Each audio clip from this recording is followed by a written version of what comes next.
welcome to the X Factor podcast. I'm your host, Charles Epstein. Joining me today is Jon Hyman, a nationally recognized management side labor and employment lawyer who provides businesses with proactive solutions to solve their workforce problems and reactive solutions when they find themselves litigating against employees. Jon is shareholder director with Wickens Herzer Panza, where he is employment and labor practice chair. And perhaps even more importantly, craft beer practice chair. If we have time. Got to do what you love. Got to do what you love, man. Absolutely. Speaking of, he's also an author, speaker, blogger. And again, perhaps most importantly, the co-host of the Nora and Dad Show podcast. Nora, of course, is his daughter, his college-age daughter, going into her second year. I've been following Nora's trajectory very closely, Jon. And Jon today joins me. Jon, I met Jon a number of years ago when I was the co-host of the World at Work podcast. And he has since become my go-to, anything having to do with employment law. Occasionally that Long Island accent just rears its head, man. You know, and it's just. Look, I went to college in Binghamton, New York with 80% Long Islanders, so it does not sound strange to me at all. So okay, good. Well, thank you. So today, Jon is joining me to talk about the case this week when a Los Angeles jury delivered a historic verdict against Meta and YouTube, marking the first time social media giants have been held legally liable for the addictive nature of their platforms. It's a fascinating case, and you are the man. You're the first person I thought of when this came over the transom. Thank you for making yourself available. Before we get into it, and obviously you're joining me, obvious to me, because we've spoken a number of times from your HQ in Cleveland, the home of the Rock and Roll Hall of Fame. You're still in Cleveland, yes? I'm still in Cleveland. Still in Cleveland. Okay, making sure. Before we get into it, the podcast you do with your daughter, how many years have you been doing this? A couple of years now? We've been doing it for 4 years. 4 years? Yeah, we have 60-some episodes in the can. So, yeah, it's on a more or less every other week cadence during the school year. We tend to take breaks and the summers off. It's been... I think the coolest thing about it is, we talk all the time anyway, but then it's a bi-weekly, really kind of in-depth conversation about what's going on in our lives. But I think at some point, I'm 53, at some point I'll no longer be around on this planet, and it's going to give her an amazing record of kind of me and our relationship. So it's been a really, really, really rewarding thing to do with her, and it's fun. So it's great, and the two of you have some real shared interests, particularly in music. We're both girl dads. When my daughter was about to go to college, I said to her, Kayla, what's going to happen? You're going to come home in 2 weeks and you're going to go to me, Dad, this guy Dylan that you like so much, he's not bad. And she said, I don't think that's going to happen, Dad. So that was our running joke for those 4 years. Dylan, no, Dad, hasn't happened yet. So you're a very lucky man that at least you could, well, among other things, you can talk about that. So I'm very jealous of that. Anyway, that's really a fun undertaking. So, Jon, this case, just to give some backdrop, on March 25th, the case Kaylee GM versus Meta and Google, the plaintiff, 20-year-old Kaylee GM, alleged that the companies intentionally designed their apps to be addictive, causing her to develop severe mental health issues, including anxiety, body dysmorphia, and suicidal ideation, starting from age 6. So if you would, walk us through the arguments on both sides of this. Yeah. So, you're right. It was a fascinating case before the verdict. It became even more fascinating now after the jury handed down its $6 million verdict. From the plaintiff side, the plaintiff essentially argued that Meta and Google defectively designed their platforms um, uh, by making them addictive, and then failed to warn their users of the addictive nature of their social media platforms.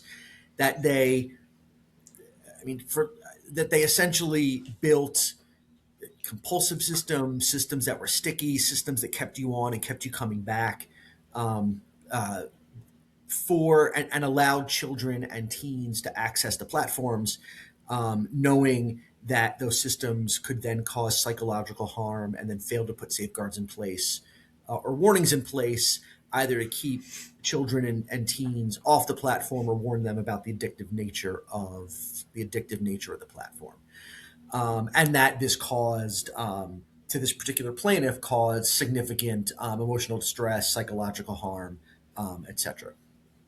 Um, Meta and Google, on their side, they essentially argued causation. They said, look, um, youth/teen mental health is a very complex issue, and it's impossible to pin any one factor, to say that that was the but for and proximate cause, and it was the reason why this individual, this plaintiff, suffered the harm that she proved to the jury that she had suffered.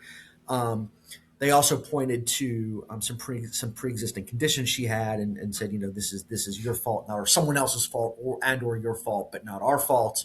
Um, and then also tried to show that heavy use of the platform did not, could not and did not legally cause the injuries, the injuries that happened here. Those were the arguments that were made. Obviously, given the fact that the plaintiff won this substantial verdict, the jury felt that the plaintiff had the much better side of those arguments. Yeah, for sure. Um, Obviously, the plaintiff is not the first person who's had this experience using social media. We know that by design, they tend to be addictive, for lack of a better word. Why did this all of a sudden um, come to this point? Why was this case tried? Um, Was anybody behind it? Is there any group behind I this? don't, that's a good question that I don't know the answer to that question. In terms of why this was the case that was tried, and there are, over 1,000 other similar cases that are pending around the country. It's this particular court, this is the case that just got to trial first.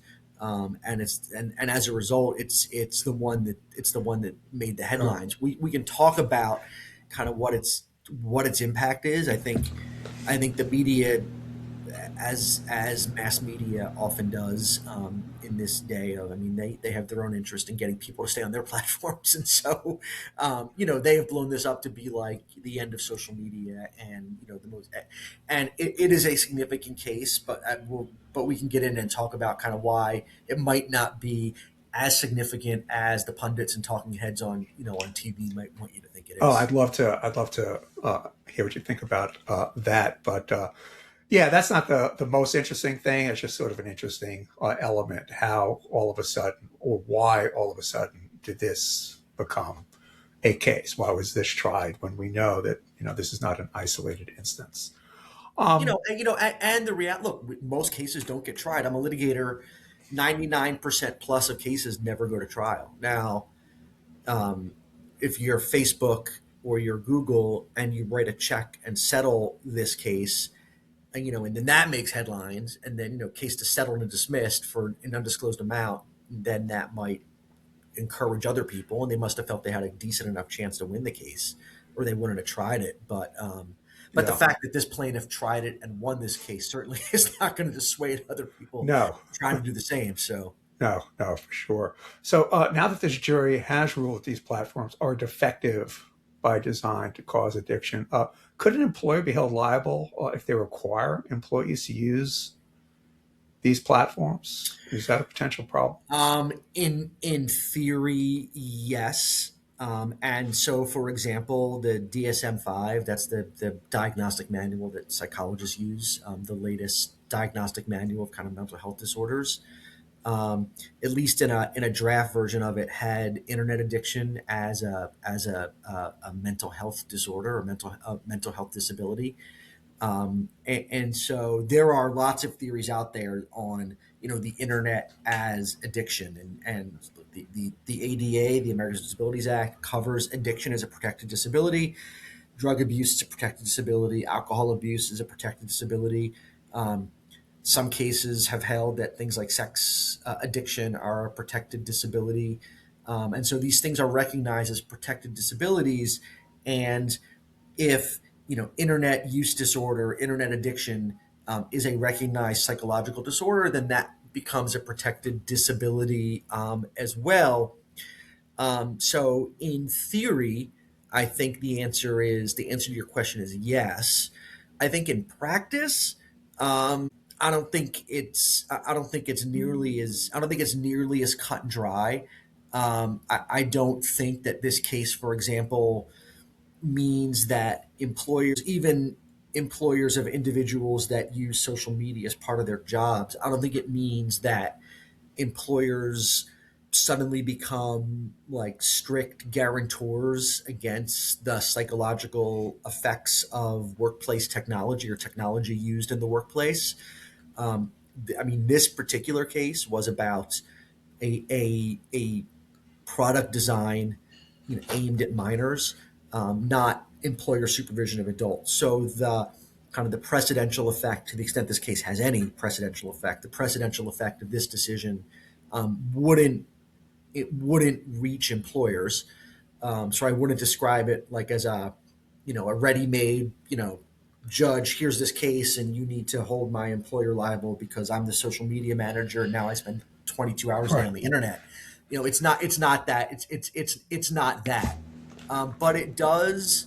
But rhetorically, it certainly lends to the discussion, and it's certainly not going to dissuade um, plaintiffs and their attorneys from trying to extend the logic of this case into like either whether it's an OSHA context, right? You have an obligation to provide me a safe place to work, and you did it because you make social media available, or you got me addicted to the internet, and now you have to accommodate, or I'm addicted to the internet, and you have to somehow reasonably reasonably accommodate that addiction. So So you can't necessarily extrapolate and extend this to the workplace. In other words, it's not all of a correct. sudden a bigger duty of care burden placed on organizations No, vis-a-vis social media use. I don't think it is, and I think a lot of people are going to tell you, and that's why part of the reason why I think this the talking heads want to make it sound like, um, and I recognize for purposes of today, you and I are talking heads as well, as I see your head on the screen. Yes,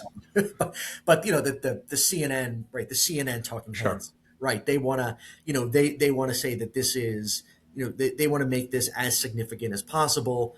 And the more we talk about it, certainly the more rhetorical momentum this case gains.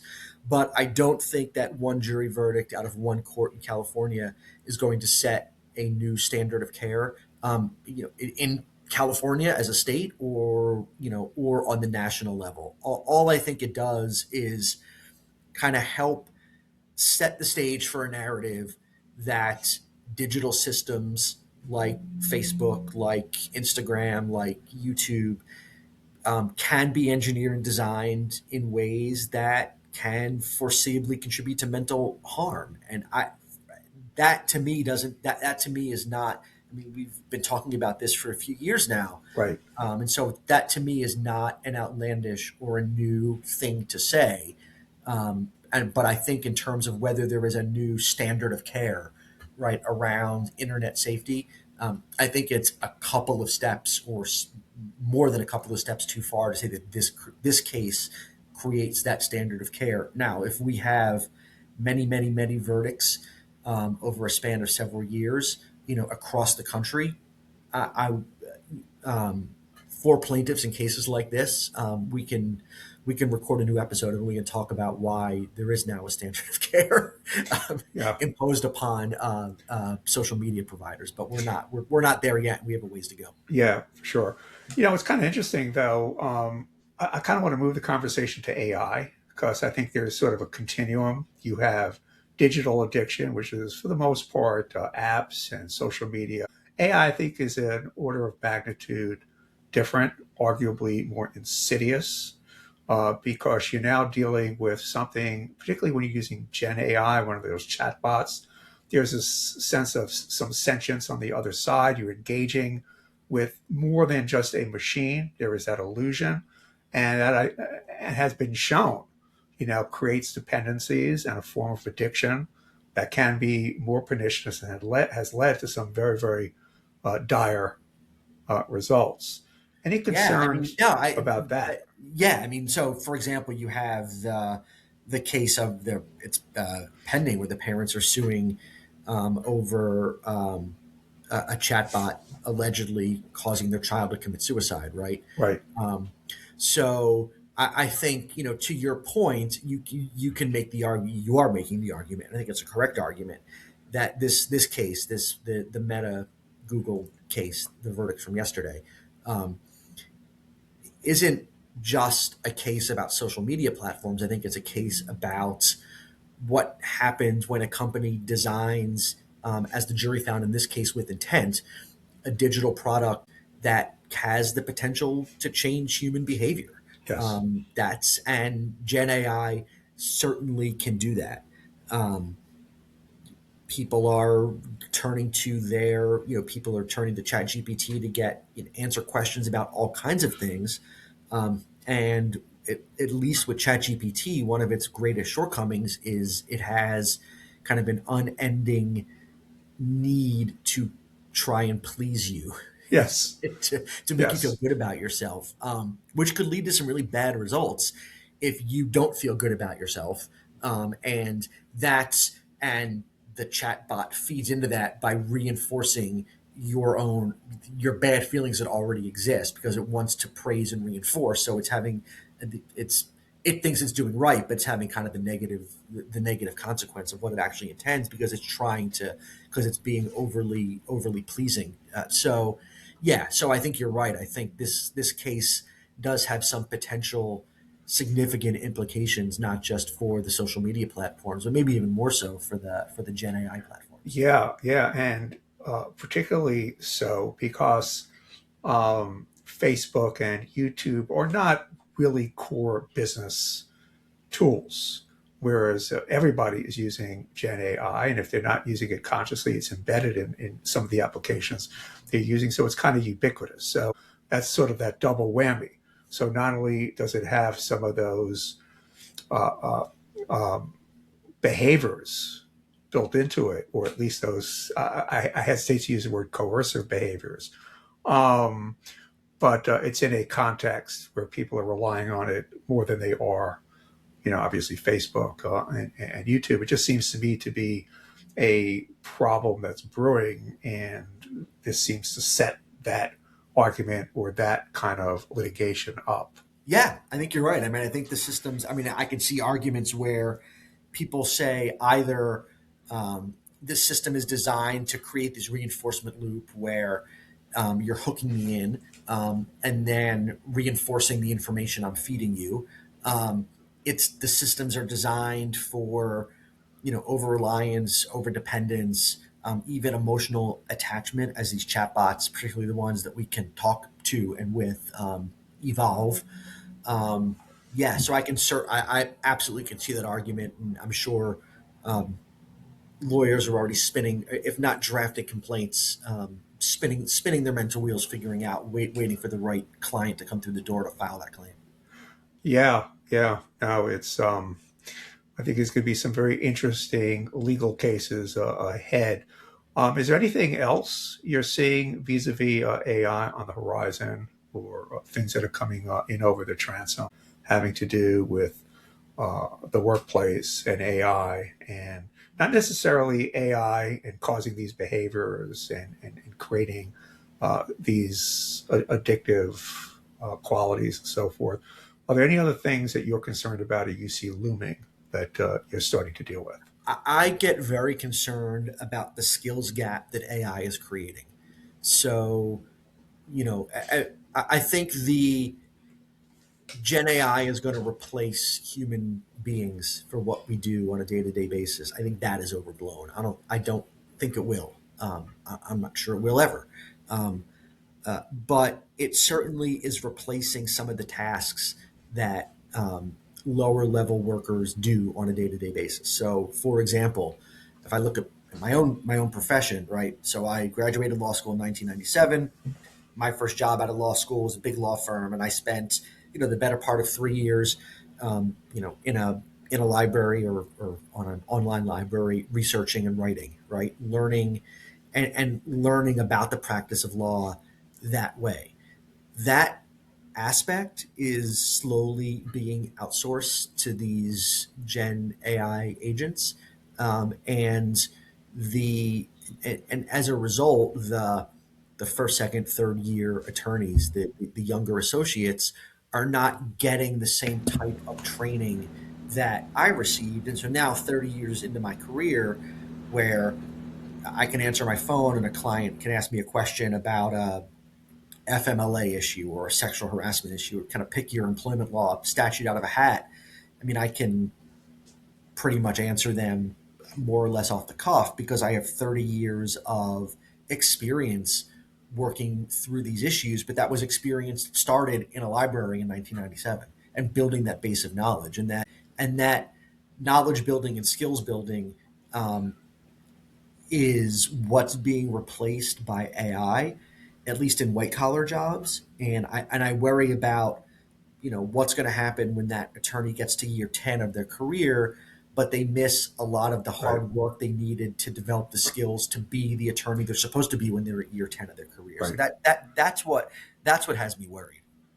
Um, from a legal standpoint, at the workplace with AI getting into just about every nook and cranny of the business, replacing people, ultimately being your boss, being treated like they're actual people. What are some of the legal issues that are starting to emerge? I mean, there's a couple I can think of off the cuff that I've seen just kind of pop up in the news in the last couple of days. One deals with kind of the use of AI tools in screening and hiring of applicants. There's the Workday lawsuit where the algorithm, the AI algorithm that Workday uses, is alleged to uh, have a disparate impact on the basis of like race and sex and other protected characteristics. The employer in that case said, and the employer who was also sued said, "Look, that's their data, not ours. We're just, we're relying on their data, but it's their data, not ours. We're not responsible here," and which is the court said is not true.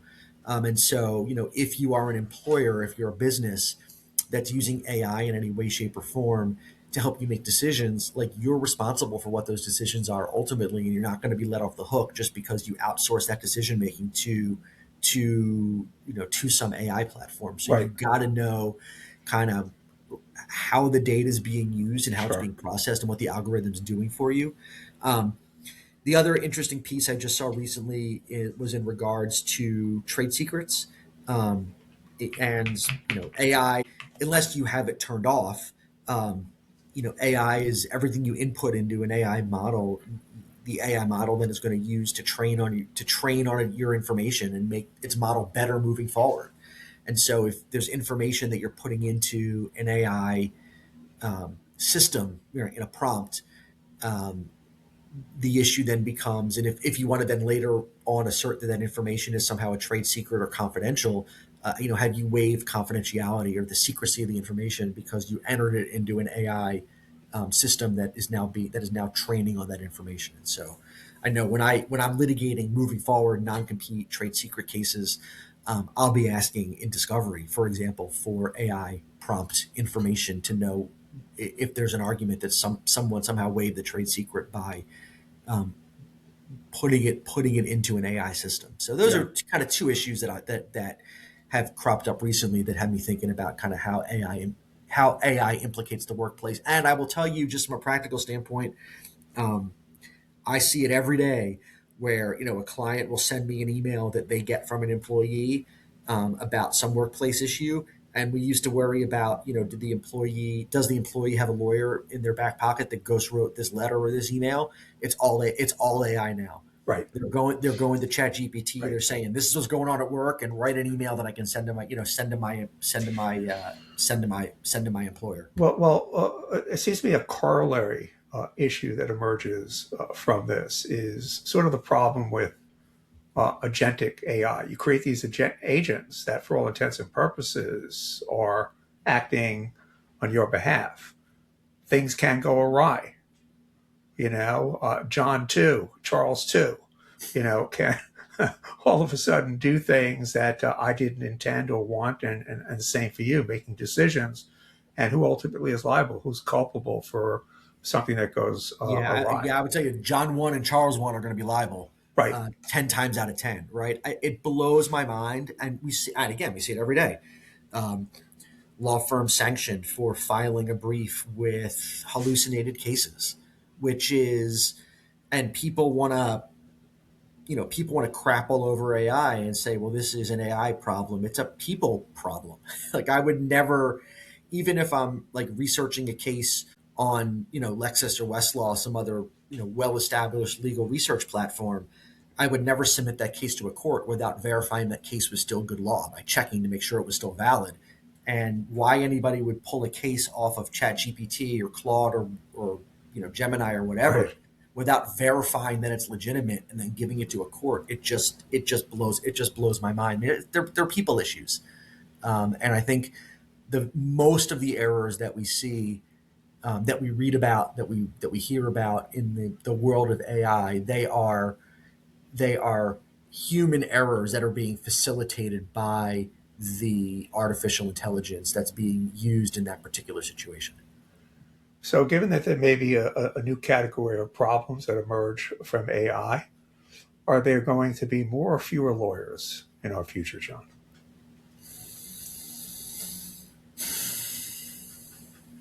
Probably fewer.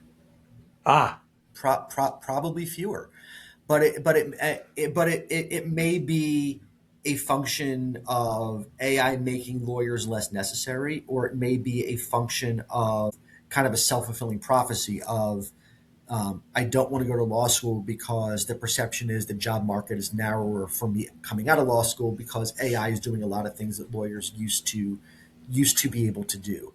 Like I said, I don't think we're ever going to get to the point I can where I can off put everything to AI, because there still has to be a sense of human judgment that goes into every decision you're making for a client. And I'm not sure, in my lifetime at least, we'll see an AI agent get to the point where it can replace humans in that capacity.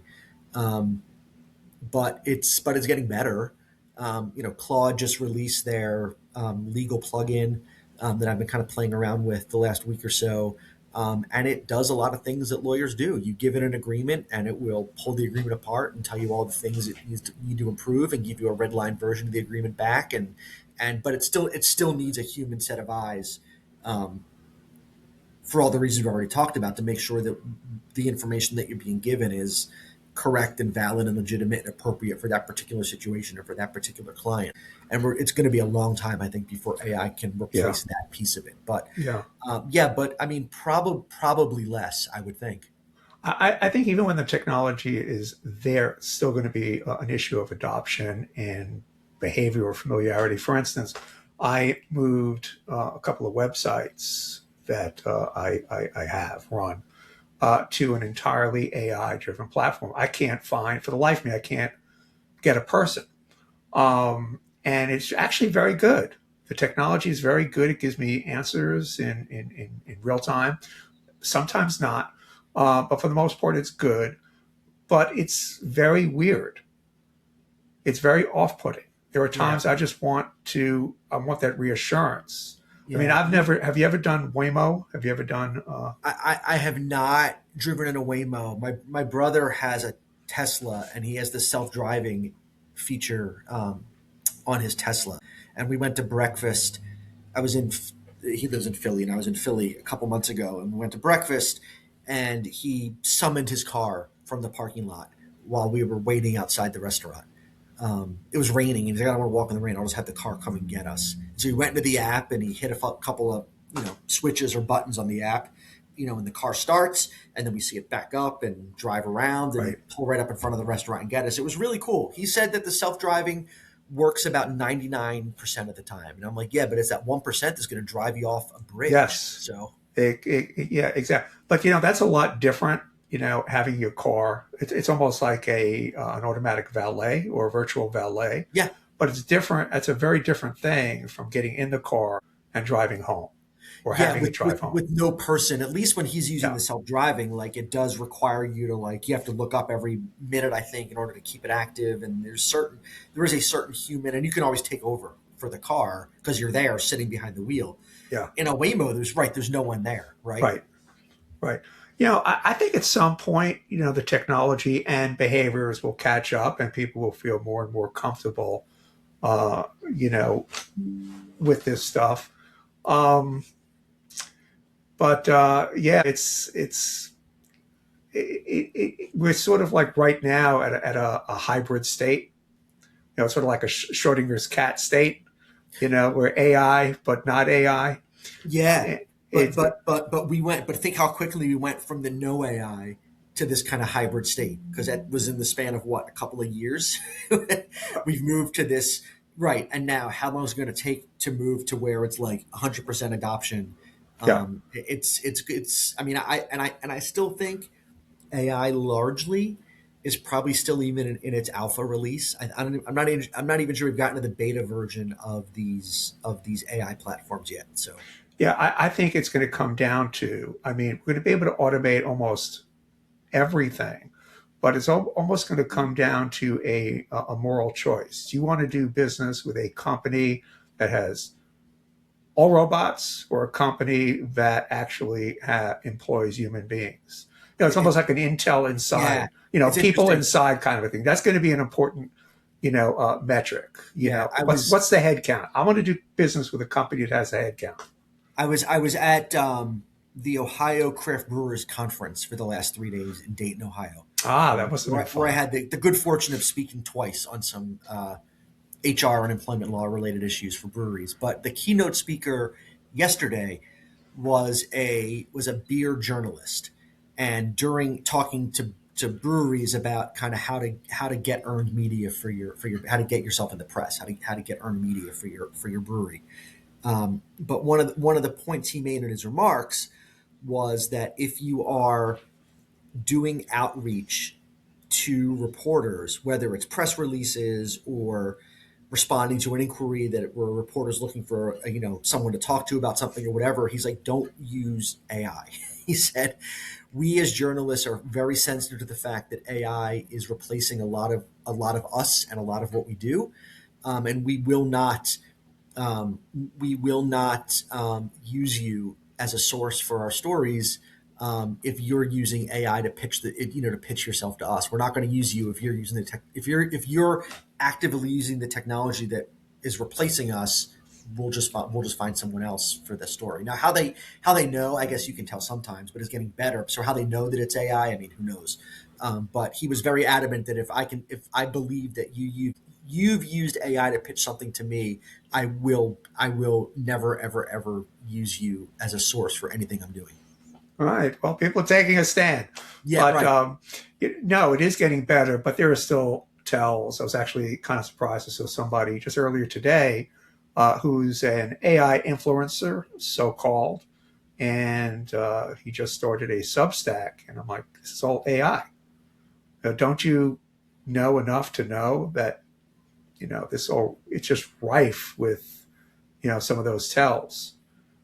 You should know better. But Interesting. yeah, yeah. Anyway, John, I really do appreciate it.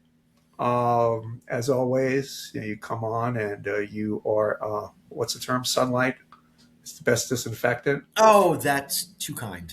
So, yes, thank you for doing this as usual and coming on at a moment's notice. I am sure there are going to be other thorny issues and cases coming down the pike. So keep answering my phone, man.